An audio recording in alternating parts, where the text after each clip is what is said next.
Hello વિદ્યાર્થી મિત્રો, સ્વાગત છે તમારું ગ્રામેશ ચેનલમાં. આજે આપણે ક્લાસ 6ની ગુજરાતી બુક ગુલાલનું ચેપ્ટર 3 રીડ કરીશું અને સાથે સાથે સમજીશું પણ ખરા. તો ચાલો શરૂ કરીએ. ચેપ્ટરનું નામ છે અમીર કોણ. શરૂઆતમાં જ બે ક્વેશ્ચન આપ્યા છે. ભારતનો સૌથી અમીર વ્યક્તિ કોણ છે? તમને શું લાગે છે કે માણસ પૈસાથી જ અમીર કહેવાય છે? આ બે પ્રશ્નોના જવાબ તમારે મને કોમેન્ટ બોક્સમાં આપવાના છે. હવે આપણે ચેપ્ટર વાંચીશું.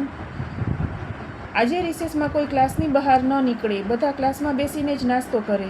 વંદના મેડમે વિદ્યાર્થીઓને કડક શબ્દોમાં સૂચના આપી. બહાર ધોધમાર વરસાદ વરસતો હતો. વિદ્યાર્થીઓ બારીમાંથી વરસતા વરસાદની મજા માણતા હતા. તો ક્લાસરૂમનું ચિત્ર છે આ. તેમાં વંદના મેડમ વિદ્યાર્થીઓને સૂચના આપે છે કડક શબ્દોમાં કે આજે કોઈ ક્લાસની બહાર નથી નીકળવાનું, કારણ કે બહારે ધોધમાર વરસાદ વરસી રહ્યો છે અને વિદ્યાર્થીઓ પણ વરસતા વરસાદની બારીમાંથી મજા માણતા હતા. તમે પણ બાળકો આવું કર્યું જ હશે. જ્યારે વરસાદ આવે ત્યારે બારીમાંથી વરસાદ જોવાની બહુ જ મજા પડે છે. રિસેસનો બેલ પડ્યો. બધા વિદ્યાર્થીઓ પોતપોતાનો લંચબોક્સ ખોલીને નાસ્તો કરવા લાગ્યા. કુમુદે પોતાનો લંચબોક્સ ખોલીને પાસે બેઠેલી આકાંક્ષા સામે ધર્યો. રિસેસ પડી એટલે બધા વિદ્યાર્થીઓએ લંચબોક્સ ખોલ્યું અને નાસ્તો કરવા લાગ્યા. અને તમને પણ બધાને આદત જ હશે, તમે જ્યારે નાસ્તો કરવા બેસો ત્યારે એકબીજા સાથે શેર કરતા હશો. તેવી જ રીતે કુમુદે પણ પોતાનું લંચબોક્સ ખોલીને પાસે બેઠેલી આકાંક્ષા સામે ધર્યો. જો આકાંક્ષા, મારી માએ સરસ મજાના થેપલા બનાવ્યા છે ને સાથે ગળ્યો છુંદો પણ આપ્યો છે, તું પણ લે ને. આકાંક્ષાએ મોઢું બગાડીને કહ્યું, ના ના, મારી પાસે પણ લંચબોક્સ છે, સમજીને. મારે તારું કંઈ ખાવું નથી. હું તને દરેક વખતે ના પાડું છું, છતાં તું મને શા માટે આગ્રહ કરે છે? આમ કહી નફરતનો ભાવ બતાવીને તે પોતાના લંચબોક્સમાંથી સેન્ડવિચ ખાવા લાગી.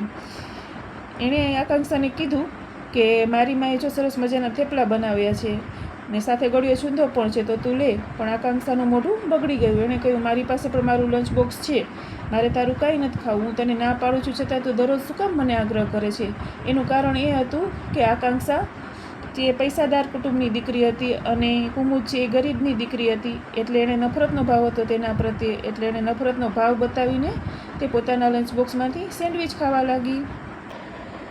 જ્યારથી કુમુદે સ્કૂલમાં એડમિશન લીધું ત્યારથી આકાંક્ષા તેના પ્રત્યે અણગમો વ્યક્ત કરતી, કેમ કે તે જાણતી હતી કે થોડા મહિના પહેલાં જ્યારે સ્કૂલના નવા બિલ્ડિંગનું ચણતર કામ ચાલતું હતું ત્યારે કુમુદના માતા પિતા બંને મજૂરી કરવા ત્યાં આવતા. હવે સરકારની રાઇટ ટુ એજ્યુકેશન યોજના પ્રમાણે કુમુદને વગર ફીએ આ સ્કૂલમાં એડમિશન મળ્યું. કુમુદ 6ઠા ધોરણના ક્લાસમાં આવી તે દિવસથી જ ક્લાસ ટીચર વંદના મેડમે તેને આકાંક્ષાની બાજુમાં બેસાડી અને કહ્યું, આકાંક્ષા, હવેથી કુમુદને તારે મદદ કરવાની રહેશે. તેની બાકી રહેલી નોટબુક પૂરી કરાવવાની જવાબદારી તારી રહેશે. વિદ્યાર્થી મિત્રો, પહેલાં મેં જેમ કહ્યું તેમ કુમુદ ગરીબ મા બાપની દીકરી હતી અને આકાંક્ષા એ અમીર પરિવારની દીકરી હતી. અમીર એટલે આ ચેપ્ટરનું નામ છે અમીર કોણ. અમીરનો મતલબ કે ધનવાન, જેની પાસે ખૂબ પૈસા છે, તે ઇંગ્લિશમાં આપણે રીચ કહીએ તે. અને કુમુદ છે તે ગરીબ એટલે કે પુઅર ફેમિલીની દીકરી હતી. એટલે કુમુદે જ્યારે સ્કૂલમાં એડમિશન લીધું ત્યારથી જ આકાંક્ષા તેના પ્રત્યે અણગમો મતલબ નફરત, હેટ વ્યક્ત કરતી. કેમ કે તેને ખબર હતી કે જ્યારે સ્કૂલનું નવું બિલ્ડિંગનું ચણતર ચાલતું હતું ત્યારે કુમુદના માતા પિતા ત્યાં મજૂરી કરવા આવતા. હવે સરકારની રાઇટ ટુ એજ્યુકેશન, આપણે એને ઇંગ્લિશમાં RTE કહીએ છીએ, શોર્ટ ફોર્મ છે એનું.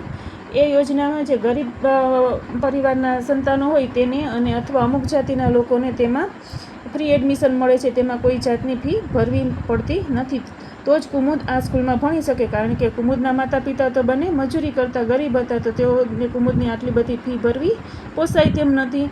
એટલે એને સરકારની રાઇટ ટુ એજ્યુકેશન યોજના પ્રમાણે કુમુદને વગર ફીએ આ સ્કૂલમાં એડમિશન મળ્યું. કુમુદ 6ઠા ધોરણના ક્લાસમાં આવી તે દિવસથી જ ક્લાસ ટીચર વંદના મેડમ, આપણે આગળ પણ જોયું કે ક્લાસ ટીચર વંદના મેમ વિદ્યાર્થીઓને કડક સૂચના આપે છે. એટલે તમારે તે યાદ રાખવાનું કે ક્લાસ ટીચર કોણ હતા? તો વંદના મેડમ. તેમણે આકાંક્ષાની બાજુમાં બેસાડીને કહ્યું કે આકાંક્ષા, હવેથી કુમુદને તારે મદદ કરવાની રહેશે. તેની બાકી રહેલી નોટબુક પૂરી કરાવવાની જવાબદારી તારી રહેશે. આકાંક્ષા ભણવામાં હોશિયાર હતી. તે અમીર મા બાપની એકની એક દીકરી હતી. તે થોડી અભિમાની પણ હતી. સ્વાભાવિક છે કે પૈસાવાળા હોય તેને થોડુંક અભિમાન પણ હોય. આ ગરીબ મજૂરની છોકરી પાસે બેસવું તેને જરા પણ ગમતું નહીં. તેમાં ઉપર વંદના મેડમે તેને આ એની નોટબુક પૂરી કરાવવાની અને તેને મદદ કરાવવાની જવાબદારી સોંપી. તે કુમુદ સાથે વાત કરવાનું પણ ટાળતી. આજે 6ઠા ધોરણની વિદ્યાર્થીનીઓ માટે સ્વિમિંગનો પિરિયડ હતો. સ્વિમિંગના કોચ સુધા મેડમને વરસાદ રહી ગયા પછી ક્લાસમાં આવ્યા અને બધી છોકરીઓને લાઇનમાં સ્વિમિંગ પુલ પર જવા કહ્યું. 6ઠા ધોરણની છોકરીઓ તો હજુ સ્વિમિંગ શીખતી હતી.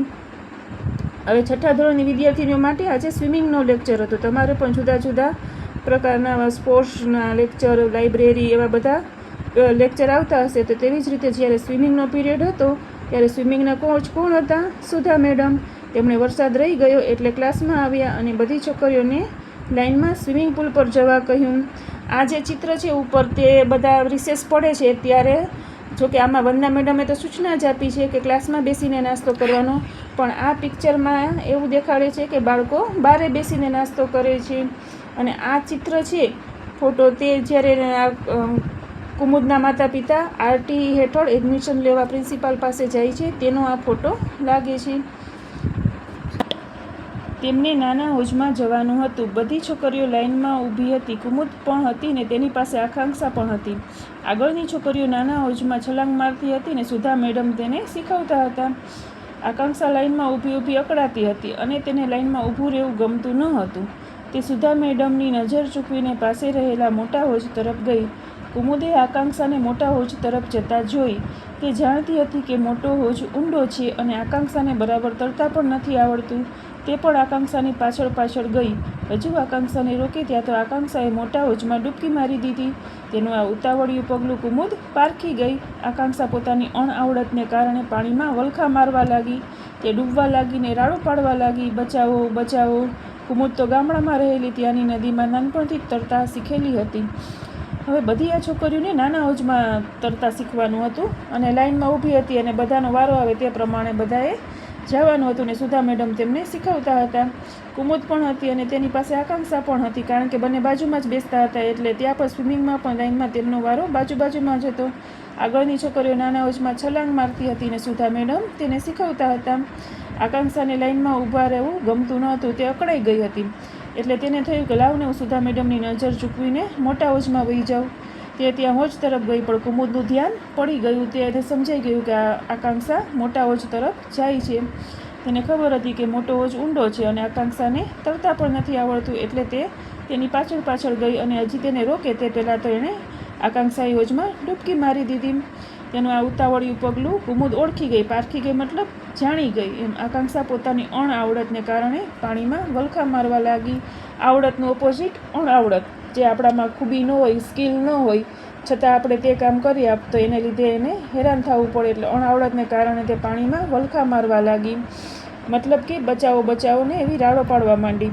અકળાઈ ગઈ. તે ડૂબવા લાગી ને રાડો પાડવા લાગી, બચાવો બચાવો. કુમુદ તો ગામડામાં રહેલી એટલે તેને તો તરતા નાનપણથી જ આવડતું હતું, કારણ કે ગામડામાં નદીઓમાં છોકરાઓ નાનપણથી જ ધુબાકા મારીને તરતા શીખતા હોય છે. તેણે તરત જ હોજમાં આકાંક્ષાને બચાવવા ડૂબકી મારી. ઝડપથી તરતા તરતા તે આકાંક્ષા પાસે પહોંચી. આકાંક્ષાનો હાથ ઝાલ્યો અને પોતાની પીઠ પાછળ લટકાઈ રહેવા કહ્યું અને તે તો માછલીની જેમ તરતી તરતી આકાંક્ષાને લઈને બહાર નીકળી. આકાંક્ષાને બચાવવા તરત જ કુમુદે કાંઈ પણ વિચાર કર્યા વગર હોજમાં ડૂબકી મારી દીધી.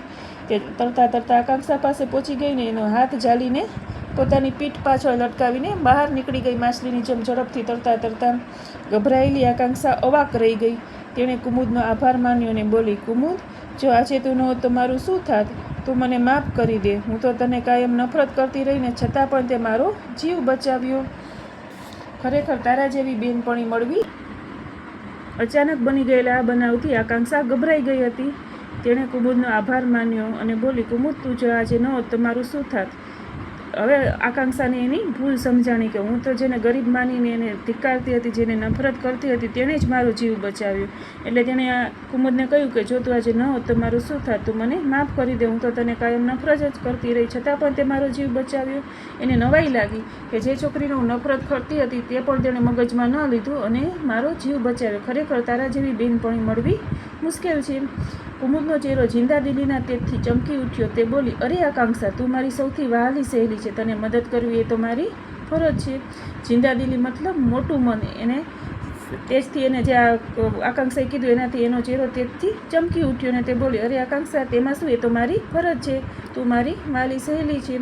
કુમુદની નિખાલસતા જોઈને આકાંક્ષાને પોતાની તોછડાઈ પ્રત્યે શરમ આવી. આજે તેને ખબર પડી કે માણસની મોટાઈ ધનથી નહીં પણ મનથી જોવી જોઈએ. કુમુદની આ નિર્દોષતા જોઈને આકાંક્ષાને એને પોતાની રૂઢ ભાષા પ્રત્યે અને તેની જે કુમુદ પ્રત્યે તોછડાઈ બતાવી હતી તેનાથી એને પોતાના વર્તન પ્રત્યે જ શરમ આવી.